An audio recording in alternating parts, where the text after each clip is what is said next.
Welcome back to Fox 5's On the Hill. You know, it's been nearly 4 weeks now since the Key Bridge collapsed. Where do things stand? And Congress has been busy this weekend. Democratic Congressman Glenn Ivey of Maryland is back with us this morning to talk about a lot of stuff. Let's just really quickly recap where we're at with the Key Bridge. We saw Governor Moore this week provide updates. How much of this time is the congressional delegation taken up with now with the Key Bridge?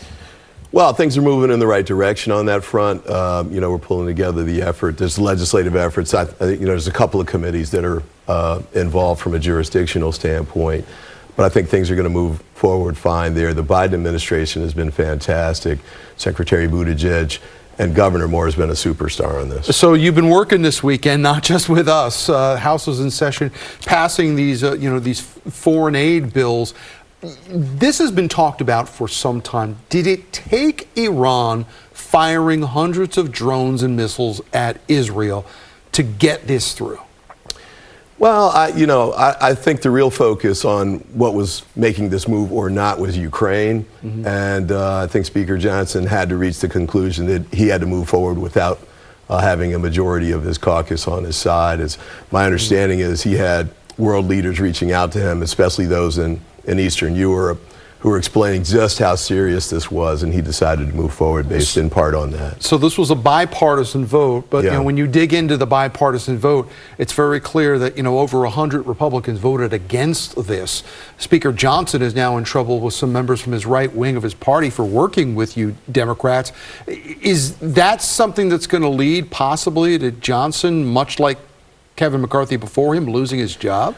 You know, I don't know, but you're right. You know, there were more Republicans that voted against Ukrainian aid than in support of it, which was a surprise to me. But on the other hand, we had other bills, aid for Israel, aid for Gaza, humanitarian aid, Indo-Pacific aid. All of those came through on a bipartisan basis.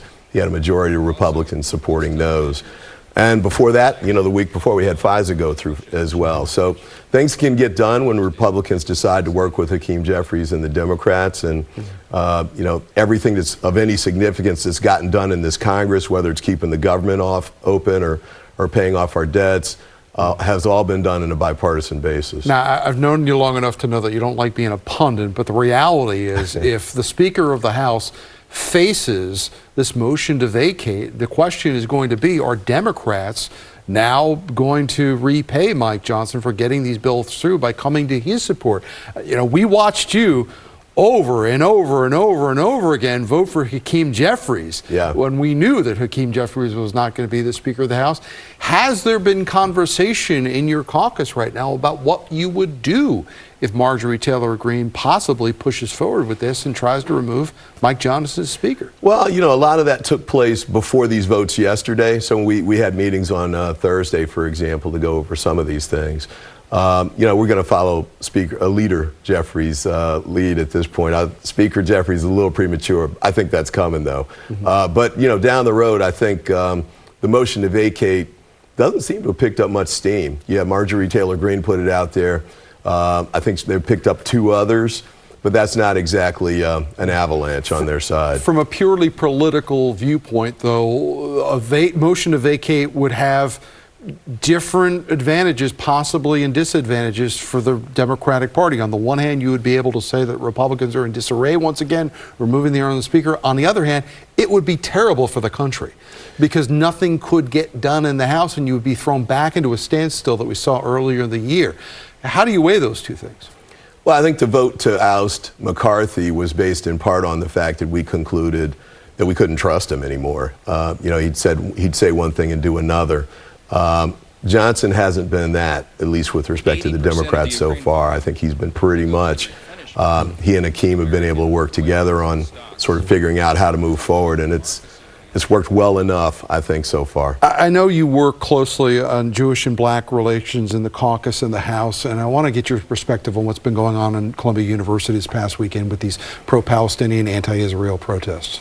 Well, there's a lot of protests going on around the country, and, you know, Columbia is one level, but we have them at other campuses too. University of Maryland has a lot of tension with respect to the Israel-Gaza issues. I think the key is to make sure that we don't overreact. You know, on the one hand, you want to make sure that people have a right to free speech, especially students. On the other hand, we have to make sure that these are safe environments for all of the students on campus and they don't feel personally attacked or anything along those lines. So I think we have to make sure we keep it, there've got to be guardrails around it. You know, we want to have the debate, but we want to make sure that people are not being harassed or intimidated too. Has this been a source of conflict within your own Democratic caucus, though? Because there are members who have spoken out loudly against what Israel has been doing, especially when it comes to the Palestinians themselves. I don't know if I see a caucus conflict, but I think they're campus conflicts for sure. And, you know, I think they reflect some of the larger challenges within the country with respect to hate speech that's risen up, you know, not just during this time period, but certainly since the election of President Trump. Maryland Congressman Glenn Ivey, we thank you so much for spending part of your time again with us this Sunday morning. Thanks for having me.